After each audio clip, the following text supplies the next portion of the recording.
قرآن کس سے ملا؟ دین کس سے ملا؟ نماز کس سے ملی؟ روزہ کس سے ملا؟ حج کس سے ملا؟ زکوٰۃ کس سے ملی؟ اخلاق کس سے ملے؟ معاملات کس سے ملے؟ سیاسیات کس سے ملے؟ تجارت کے مسائل کس سے ملے؟ سارے کا سارا دین حضور نے بتایا۔ علامہ جلال الدین سیوطی رحمۃ اللہ تعالی علیہ اپنی کتاب الکلیل میں فرماتے ہیں قرآن کریم میں حضور نبی کریم کے 75 نام آئے ہیں، جن میں سے ایک نام ہے سبیل اللہ، اللہ کا راستہ۔ اور یہ جو آتا ہے نا وَلَا تَقُولُوا لِمَنْ يُقْتَلُ فِي سَبِيلِ اللَّهِ، یہ بھی جب منافقین نے کہا یہ مسلمان کتنے بھولے بالے ہیں کہ یہ پیغمبر کی خاطر جانے دیتے ہیں، تو فرمایا نہیں، جو پیغمبر کی خاطر جانے دیتے ہیں ان کو تم مردہ نہ کہو۔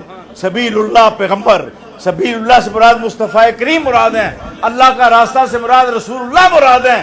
اس کا معنی ہے جو رسول اللہ کی خاطر جانے قربان دیتے ہیں ان کو تم مردہ نہیں کہہ سکتے۔ اے ایمان والو، اللہ دلکم، کیا میں تمہاری رہنمائی نہ کروں، اللہ تجارت، ایسے سودے پر